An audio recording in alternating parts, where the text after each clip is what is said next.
and that's what we discussed, and we said chalo ek lecture mein kar denge. But when I read, see, my exposure to praxis goes again way back to I think 1999 or 2000. That's where this term I got exposed to, and needless to say, a lot of information has been gained from the various workshops which we have attended, and I thought that was enough. I mean, what do I have got to do? I'll just give the same information what I got in my sensory integration workshop. And when I went into reading, there is so much which has come out, so much which has come out. So finally, the Learning Wednesday team has decided to keep this praxis as 2 or 3 day talk series. We start with today, where we are going to talk of basic praxis and dyspraxia and development of praxis. Next time will be neurosciences behind praxis and the different signs or maybe the types of dyspraxia. And if we can complete treatment, if you are ready to wait next time, then possibly we can complete everything next Wednesday itself, or we jump on to the Wednesday after that. So having said this, I will start the talk, stop my video. I'll share the screen. There is something which I've got for you all. So yes, today we are going to look at understanding praxis. That is what you're looking at. But before we go to the main talk, I have a small video which I want to show you all.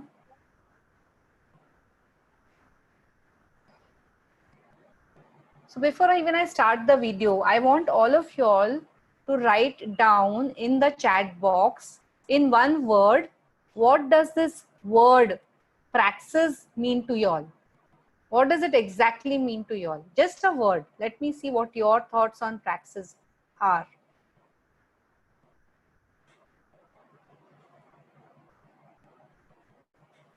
In the chat box, just write down. Okay. Lakshita is saying it's a process. I said one word. See, you have difficulty in motor planning or processing. Sunita Yadav, one word I asked. One word, not even 2 words. What does the word praxis mean to you?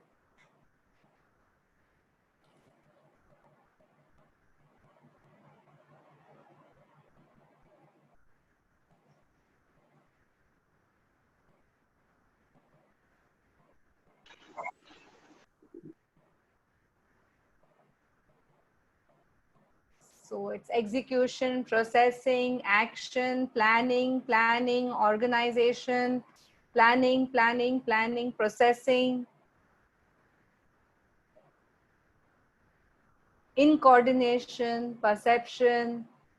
Amrita, only one word. I don't want 4 words. Difficulty in motor planning is 4 words. Thought processing is 2 words. Payal, again 4 words.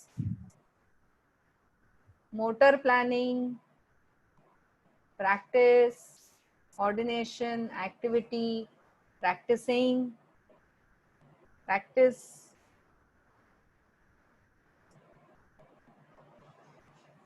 Okay, cool. So now we start with a small video. Okay, accepted practice, conception. Conception, I'll have to rethink myself. Planning.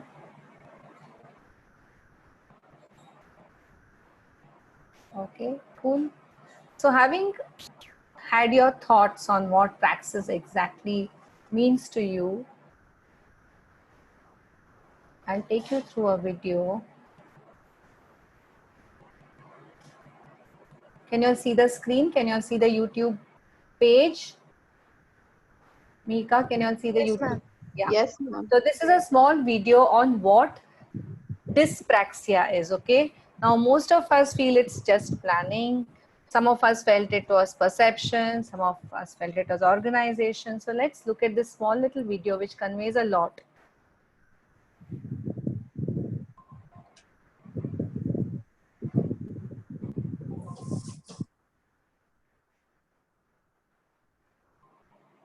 Hi, my name's Abby. I'm a diagnosed dyspraxic, which means that I find it difficult to place myself in time and space. To put it another way, I have no spatial awareness, and I find it difficult to keep myself organised.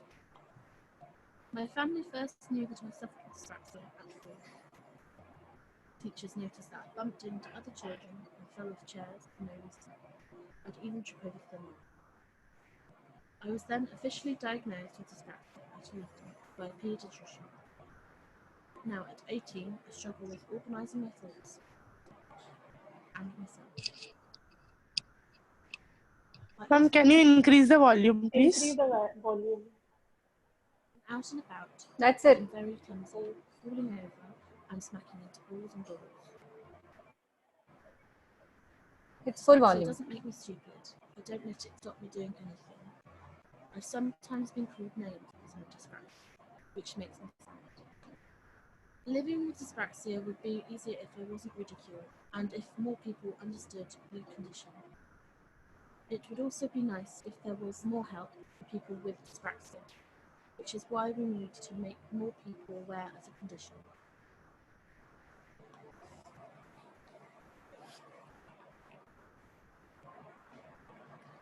So this was a wonderful video which I got from the Dyspraxia Association, and you can go back and see it.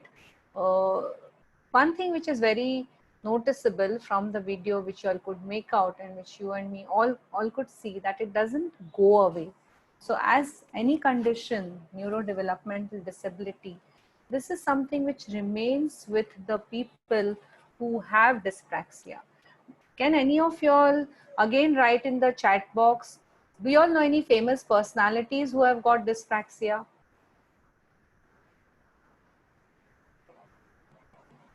Are you all aware of any famous personalities who have got dyspraxia? Harry Potter, very good. Albert Einstein, very good. Google kiya kya?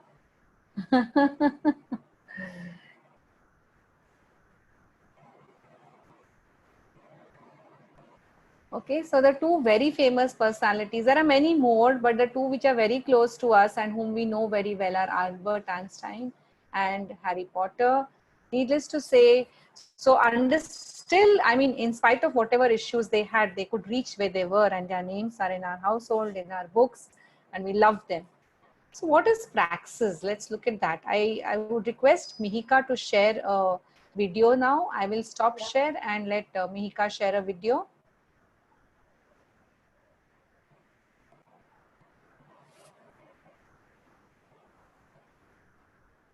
And all of you all are going to again have your pencils in hand or pens in hand and note down one single thing what you all note in this video.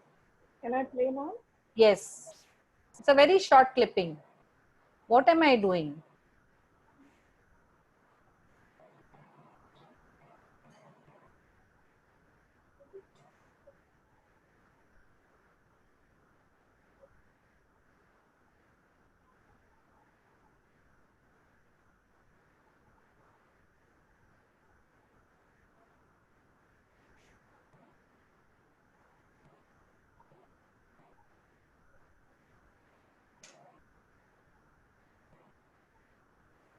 Can I stop share?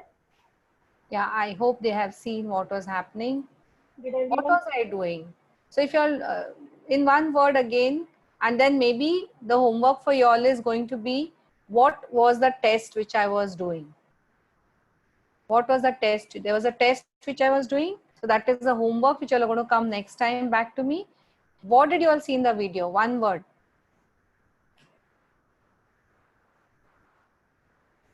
Maybe 2 words. I give you all 2 words.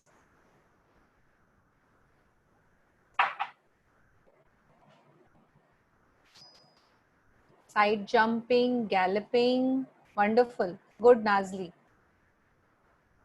Can you please replay? No. हो गया. बहुत सारा है practice में करने. Sidewalk. Okay.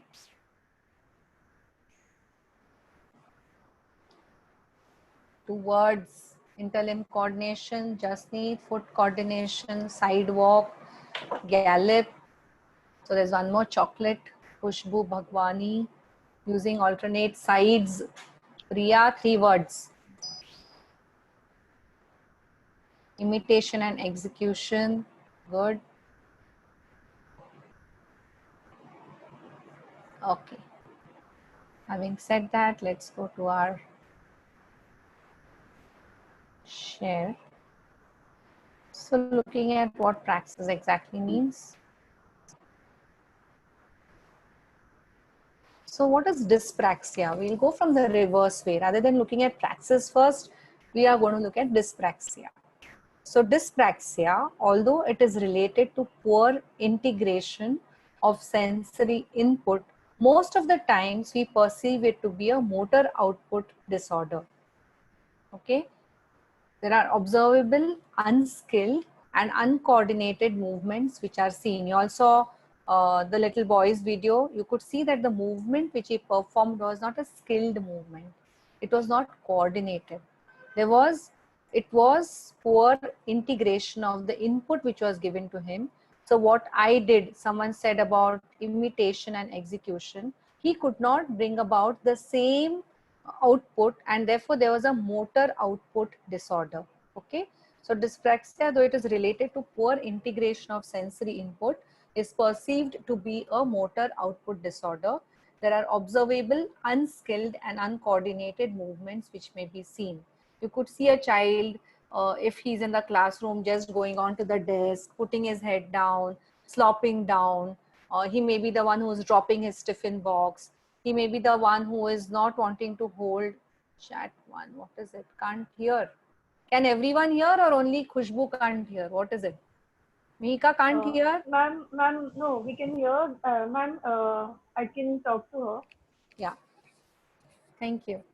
So please see that if there is anything which is more than the crowd, then I can accept it. But one person, it does not make, that means the audio there is wrong. So that is what dyspraxia is. Mika, I think you handle it because it disturbs the flow. So this is what I found from the resources from the Dyspraxia Association, that when you're looking at dyspraxia and you want to look at words which help you to look at what dyspraxia actually is: difficulty getting ideas on paper, difficulty in sequencing, difficulty in memorizing, difficulty in following rules, needs visual reminders, finds planning tricky, getting dressed, physical issues. So when you're going to the macro level, this is a macro level work. You're looking at all these problems: not able to climb stairs, losing balance, cannot participate in sports, cannot run, spacing, handwriting issues, looking at formation, cannot button, cannot tie shoelaces, limited focus, easily distracted and fidgety, gets words muddled up, poor memory skills, speech can be immature, problems in noting down and copying from the board, affected by background noise, and poor listening skills. So now when you go to the second circle, so you're looking at a broad spectrum of what problems which this child can face. Now what are the broad spectrum of problems which can be categorized? Gross motor, definitely. Fine motor, we are looking at concentration, we are looking at communication, we are looking at classroom difficulties, and we are looking at organization. And finally, we go into the nucleus, which we are going to talk today, is dyspraxia.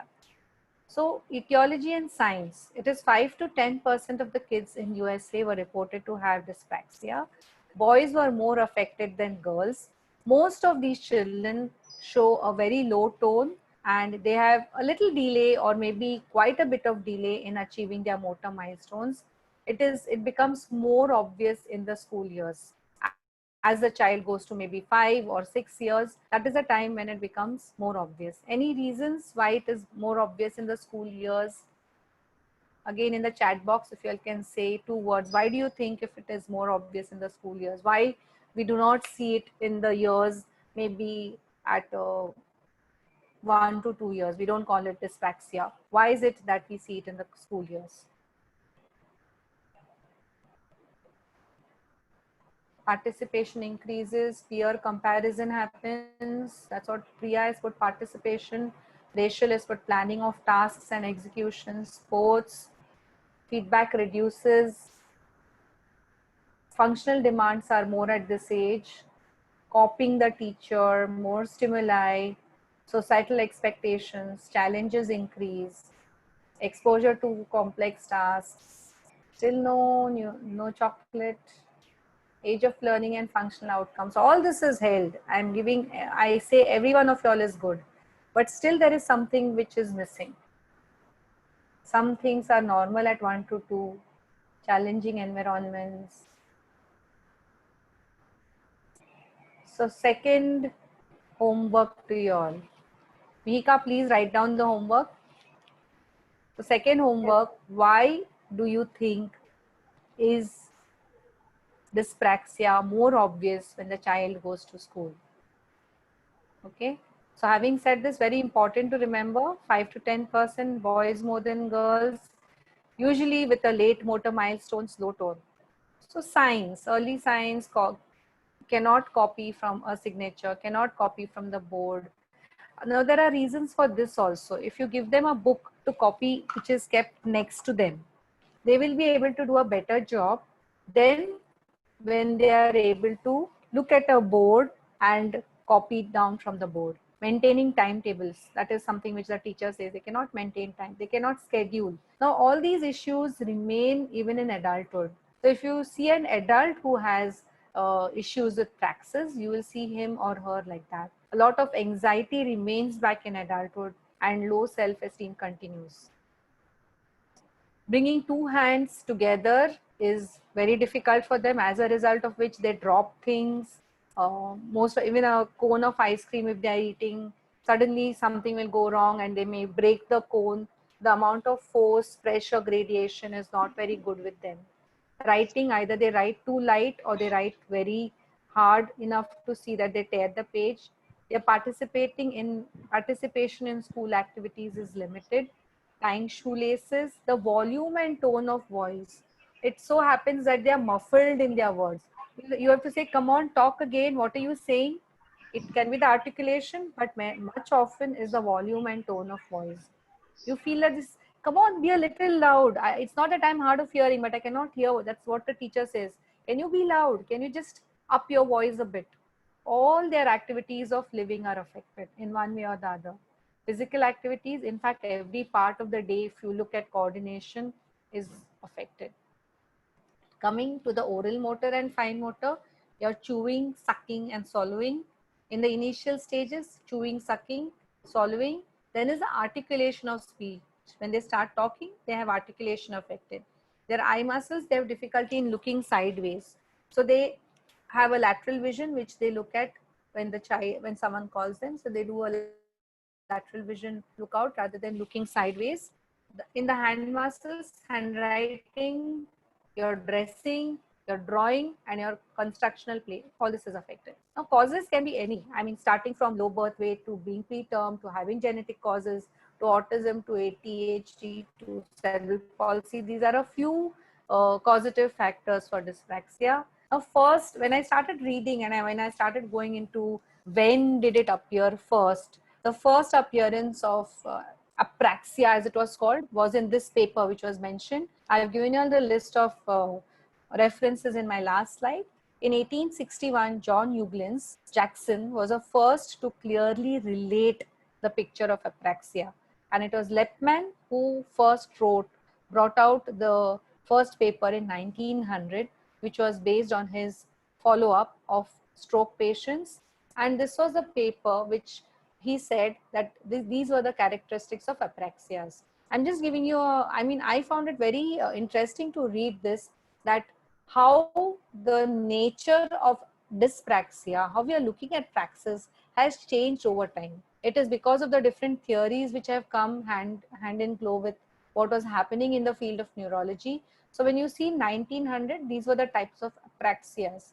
Limb kinetic, that is loss of hand and finger dexterity caused by inability to connect or isolate individual movements. All movements, symbolic, non-symbolic, transitive, that is using tools, and intransitive, that is communicating gestures. Ideomotor dyspraxia or apraxia. This is a disorder of goal-directed movement. The patient knows what to do, but not how to do it. This disturbance of timing, sequencing, and spatial organization of gestures especially in corticobasal degeneration, progressive supranuclear palsy, and other basal ganglia disorders. Ideation or conceptual dyspraxia, patient does not know what to do. Errors in sequences of actions, using objects in the right order, does not know how tools work, inability to perform multi-step tasks, and motor perseveration. And other so-called were dressing apraxias, that is, they could not look at the left and right side, so they don't know how to dress up. So it is due to the right or left-sided parietal lesions. You have constructional apraxias, that is inability to copy two-dimensional designs or drawings or three-dimensional assemblies. Usually, this is called as apraktognosia, associated with perceptual defects with right or left parietal or left frontal or other lesions. Then you have the Broom's gait apraxia, more to do with the frontal lobe gait disorder without leg apraxia. Magnet apraxia, forced grasping, frontal lesions and corticobasal degenerations, apraxia of eyelid opening. Now, if you saw that little boy who was there, who was doing the gallop, he had a major problem of eyelid opening. Basal ganglia disorders, he had dystonia, and there is an inhibition, inappropriate inhibition of levator palpebrae. So he has been to the best of the neurophysicians in Bombay and the best of the ophthalmologists. But the apraxia of eyelids is very much seen in him. Oculomotor or gaze apraxia with optic ataxia, simultognosia in Balint syndrome, bilateral occipitoparietal lesions. So these were the various problems which were noted in the year 1900 by Lippmann. Coming to what we are looking at today. So praxis basically means it's an acting, it's doing. So it's, even if you pick up a cup, you're doing, it's a verb. It is a process of doing. Okay, very simple. Doing anything, picking up a pen, drinking water, picking up your mobile, putting your socks or putting your specs, talking to you, opening my laptop, brushing my teeth. So any act of doing is praxis. So what is praxis as defined by Iris? It's a neurological process in which cognition directs your motor action. Very important to understand this concept which was put forth by Iris. It is cognition directs your motor action. Put simply, it involves planning, number one, what to do and how to do it. So does it stop at planning? All of you have put planning, planning, planning. Planning always starts with first ideation. How do I mentally imagine what I have to do? Okay, I have to wear a sock. That means my processes in the cortex, in the cerebellum, in my sensory systems have to first make a picture and say, okay, I'm going to pick up a socks which is blue in color, which is for my gym, and I'm going to put it. So that is ideation. How to do it? I'll go to the cupboard, open my drawer, pick up the sock which was on the right side, plan to take both the socks of the same color, and then come out, put it. So that is how to do. That is your motor planning. Performing accurately. So I've planned it, now I come, I do it.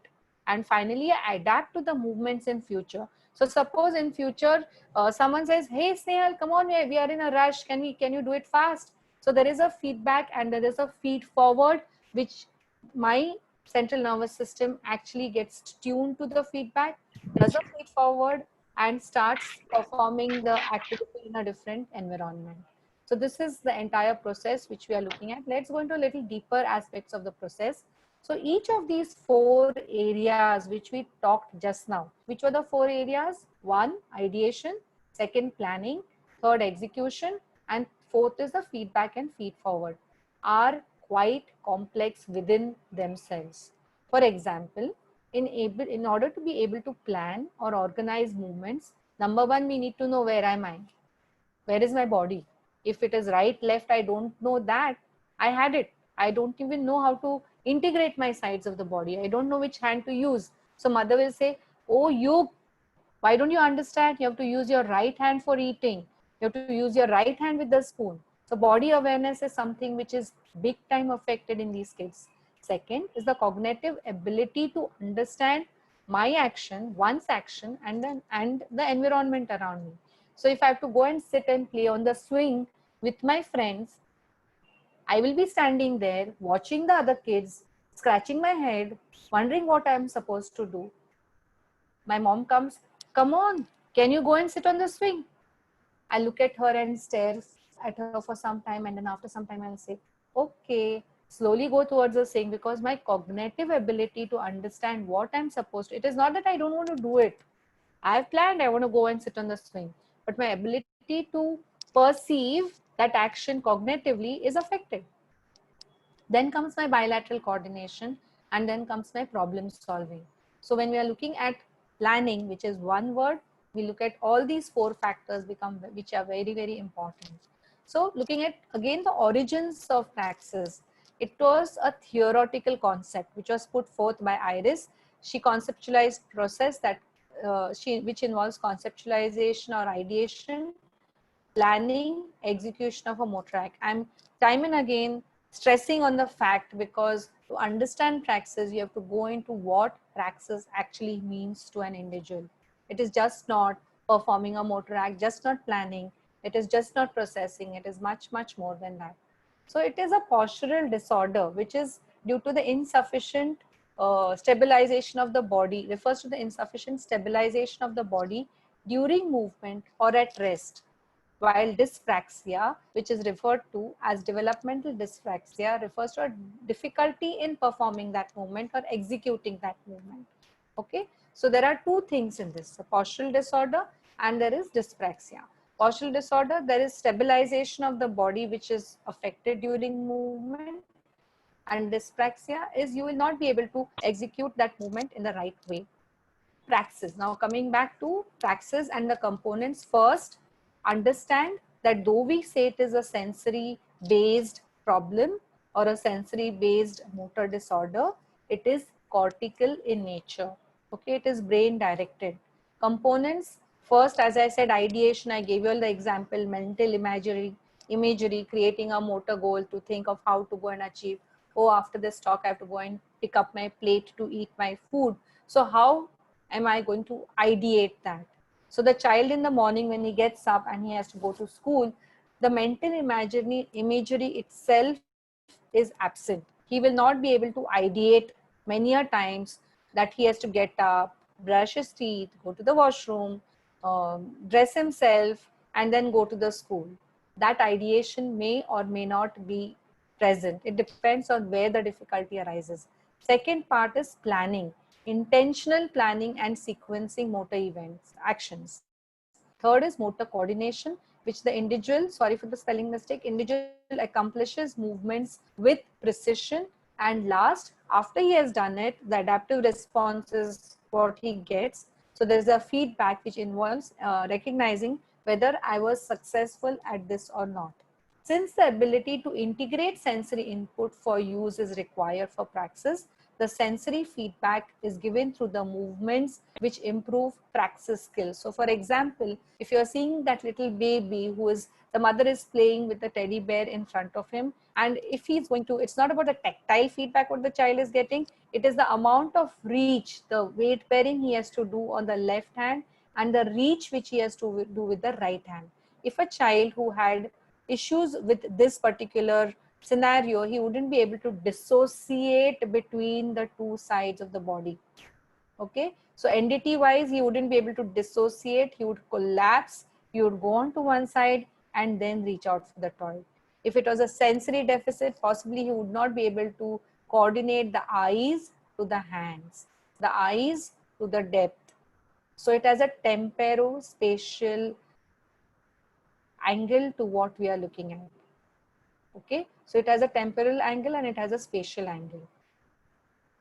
Motor learning. Now, after all that, Lipman, Iris, etc., came in different theories, and the first one of them, which was applied to praxis, was the motor learning theory, which is used to address praxis issues, is considered to progress in 3 stages. So, when the motor learning theory was adopted, praxis was seen into falling into 3 phases. One is the cognitive phase, second is the associated phase, and third is the autonomous phase. From where I've got this, I've given you all the references here. Okay. So what is the cognitive phase? It is primarily under the control of the visual system. So this early motor learning requires visual cues to establish an ideation of the overall process of movement. Okay, so the child sees, always you look, you can see that little girl targeting. First she looks, without looking it is not possible. That is your cognitive phase where it starts. That's the beginning of your cognitive phase. Second is the associated phase. What is the associated phase? It is a practice phase. So during this stage of learning, proprioceptive feedback is vital to learning. So the first one, when we saw here, it is the visual system which is important. Second phase, we saw the proprioceptive feedback is vital to learning to the demands of the movement or the postural and muscular control. So it is practice, practice and practice. So suppose PV Sindhu has to play, she can't just go first and say, oh, I'm going to win. She has to practice it. Anyone who wants to play cricket has to practice it. You want to drive a car, you have to keep practicing it. You cannot go day one on the highway and say, okay, I'm going to drive on the highway. And for that, you need a lot of prop feedback, which is given by your muscles and your joints. Third is the autonomous stage, which represents a state of preparedness and an anticipation of environmental changes. So I have started side walking on a floor which is very plain and smooth. Then I can do it outside on an uneven plane, uneven terrain. And of course, here, as you see in this, the child would be able to do it up. So when you're looking at a small activity of side walking, doing it into different stages, doing it on smooth, doing it on uneven, and doing it on a height. So these are the three stages, going through them again. First is the cognitive stage, which is driven by a visual system. Second is the associated phase, which is driven by a proprioceptive system. And third is the autonomous phase, which is driven by your environment. Now coming back to Iris, because Jean Iris has made a lot of, done a lot of contribution towards it. She classified praxis or dyspraxia into these following headings. She said there can be something which has to be doing with your tactile system and your proprioceptive system, that is somatodyspraxia. You can have bilateral integration problems, so BIS deficits, and that comes from your vestibular, your proprioceptive, your tactile, and your visual. You can have dyspraxia on verbal commands. So if someone gives you a command, come on, go and pick up that toy, keep it on the cupboard, and now you go and sit on the chair. So I will not be able to perform that. So that's dyspraxia on verbal command. And you can have visual dyspraxia. So this was the IRIS classification, which was put forth in 1989. Coming to Mulligan, which was in 1989. Again, the similar things, but a little more. What he did was, the dyspraxia, the second part of it was include the sequencing praxis on verbal commands, all went into the heading of dyspraxia. And these are basically classifications which we got, and there are papers which are supporting these classifications. Now coming to the main definition, which has come out of all these classifications. So dyspraxia, one of the sub-classifications of sensory processing disorder, is of particular interest to this study which they had made, because it interferes with the child's ability to plan, execute skilled novel motor tasks like dance movements. IRIS further describes dyspraxia as the failure of neurological process of integrating tactile vestibular prop, resulting into an inability to plan movement to achieve normal tasks. Now coming to another paper which I found, which was on persistent speech disorders, the PSDs as they are called as. So they showed that praxis problems when it comes to oral motor can exist at two levels. One, when you're looking at voiced praxis and orofacial praxis. What do you mean by orofacial? To say ah with an open mouth, to clear the throat, to blow a raspberry. So having your facial praxis, that is your expressions, along with your voice. To ask for silence, shh, to grit teeth, to bite the lower lip, to touch the cheek to the tongue, and to yawn. So when you're looking at voiced praxis and orofacial praxis, these are the various tests which they have suggested to look at how a child can perform. And the second part of it is that the findings of this study suggest that children with persistent speech disorders are less proficient as completing fine motor tasks than their typical peers and have neurological differences. These differences include neurological differences in activation of the cerebellum when they're completing the fine motor tasks when compared to children with typical speech development. So they've done a fMRI studies to see what and where it goes wrong. So when we come to neuroscience, we'll go into this study again. Now coming to the second part of it. So the first part, the first part of it which I said was voice praxis and orofacial praxis, and the second part is this. Why am I not seeing this? I need to look at this.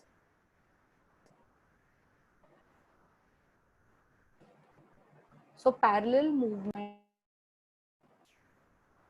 I need to look at this.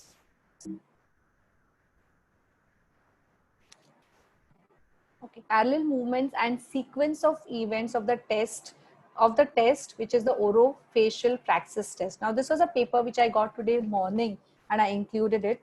I have given the reference of this paper also. When we are looking at oral praxis, we have two parts. One is the one which we did, that is expression and your intonations, and second is just the expression. So showing teeth, opening mouth, closing eyes, blowing, biting lower lip and filling cheeks with air, showing tongue, touching cheek with tooth and throwing a kiss, closing eyebrows and raising eyebrows, opening mouth, protruding tongue and saying an aha, closing eyes, closing mouth and breathing through the nose. So what they're trying to look here is, one is just expressions and second is expressions with your voice productions. So these are two broad headings which the PhDs show, and PhDs also have problems with gross motor and fine motor. So development of praxis. Iris emphasized that body schema is the foundation for praxis and its relation to somatosensation. So when does it start developing? Your body schema starts developing in the first 6 months.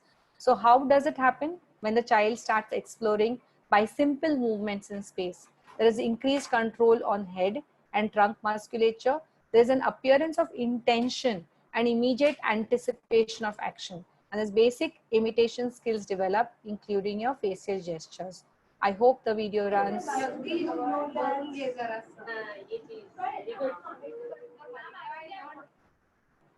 Saw this little video?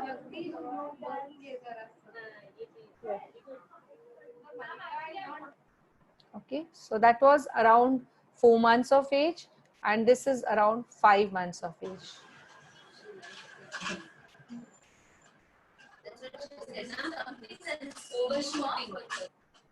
So you see, the first time a child actually approaches a toy, feels a toy, you can see how she's trying to shift her base.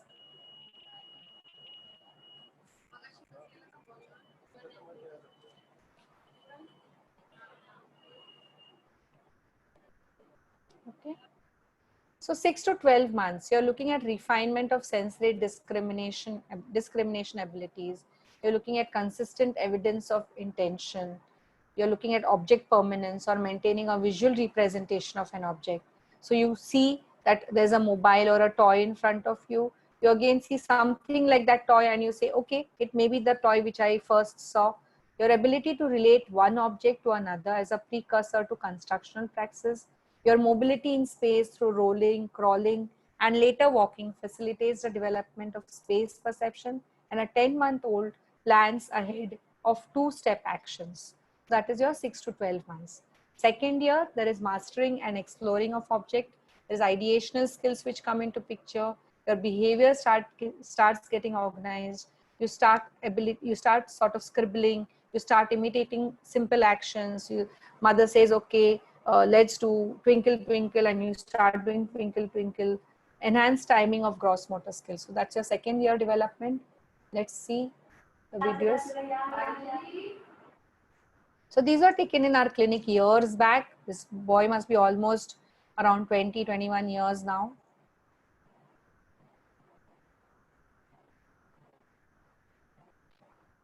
You see how well is he planning? He was round about almost 2, 1.5 and 2. He was the nephew of one of my therapists.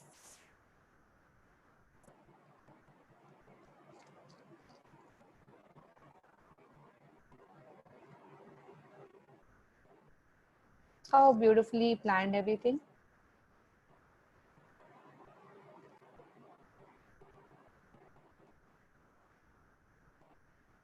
So whatever I mentioned in the development, he is showing you all here.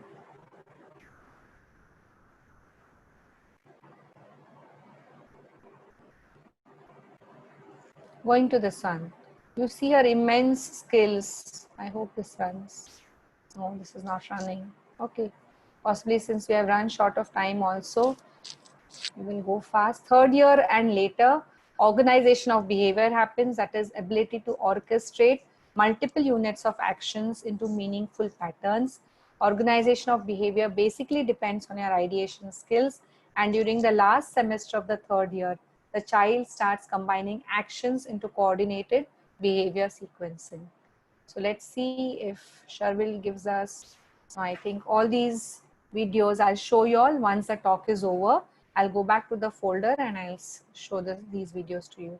When you're looking at a school age child, the school age child will show you writing, participation in sports, maths and other academic skills, organization of behavior like organizing homework, organizing yourself, okay, thinking what I have to do tomorrow. So that's your school age child. Now coming to Kaplan stages of normal practice development. Object manipulation, still present in some 4-year-olds. Acting without a tool, like touching or grabbing, teeth, body part as a tool, holding errors, that is represent the tool but present holding errors in terms of size or shape. Accurate pantomime, that is accurate pantomime of transitive. We'll come to these stages again if we have to explain that to you next time. And these are the different references which I've got, which we had got thanks to Dr. Vishwesh, because this was a very good article which I got, development of praxis in children, and that was way back in 1975, which we had got. Then there's development of assessment for ideational praxis from AJOT. These articles are all there.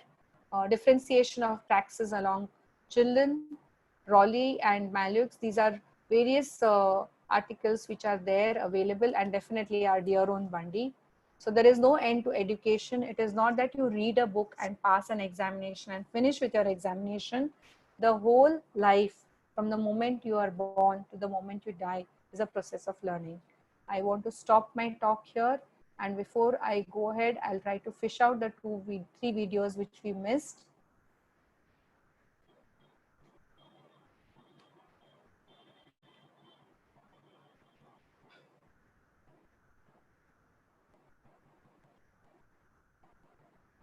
Can you all see her?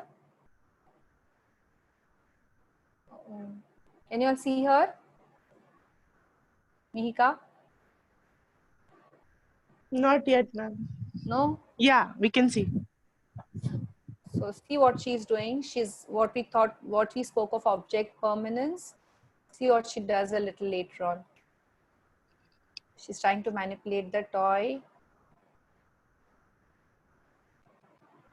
So that is hello.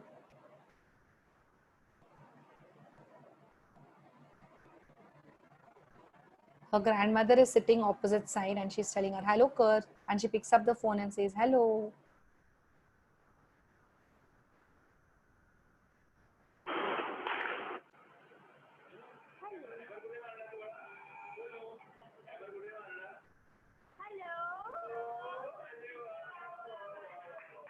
So it is that appreciation what she is getting from her grandmother, grandfather, hello, tring, tring, that enhances the process of what she is performing, and she starts even participating.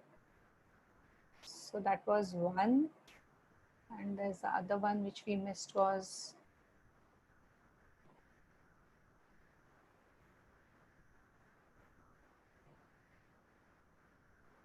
you can hear.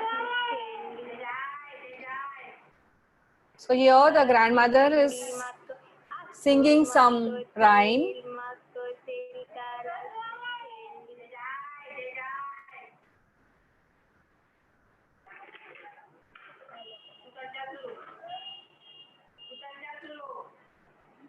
Again, this was something what they do for developing their body awareness.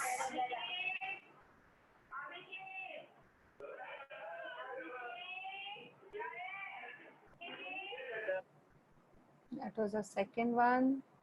And the last one is Sharvil. Was again our therapist's little one. These are many years back, so possibly that's the reason these videos did not run. So he's climbing up and climbing down. This is something which they love to do.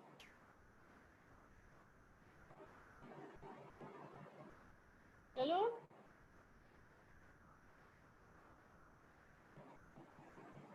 Come down. Come down, she says. The squatting on the uneven मेरा surface. हाथ पकड़ेंगे एक उसका हाँ First, climbing down from the stairs. चालतो आणि शर्विलची टांग कुठे आहे आणि ब्रश या टीथ कसं करायचं So he shows शर्विल नाही नाही कसं tongue, brush नाही, teeth. नाही, नाही. Then she says no. He's saying no. Mouth. Sharvil टांग कुठे आहे So he shows his tongue. Mother is saying, show your tongue. Sharvil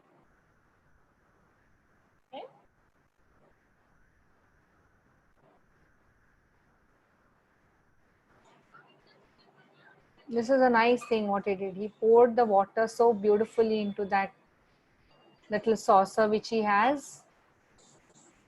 And now see what he does. He's going to again re-put it back.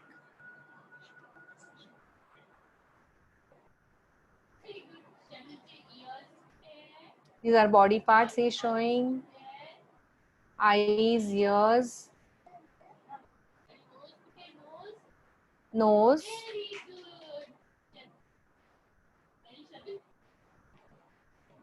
Okay. So stop share. Those are our videos. So that was development of praxis. I think we have covered up to here, and I don't think we have time for more videos now. There were a few more videos which we wanted to show, and perhaps we We will show it start next next time. time with those videos, and we go on to the. Okay, we are going to have a talk. This is going to be my first talk on what's that? Facebook Live. Dr. Rujita wanted Facebook Live. I don't know what it is, but let's see. Let's experiment with it. That's going to be on 9th of May. For me, it's going to be a praxis issue. Okay. Thank you, ma'am.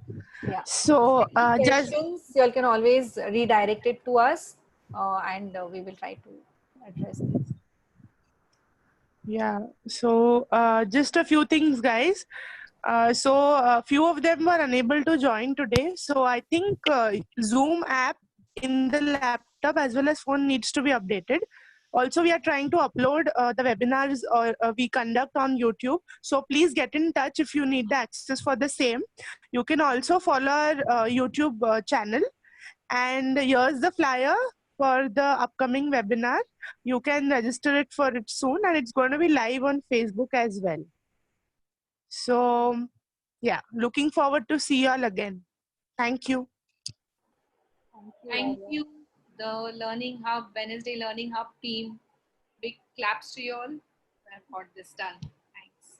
Thank you, ma'am. Thank you, ma'am. Thank you so much, ma'am.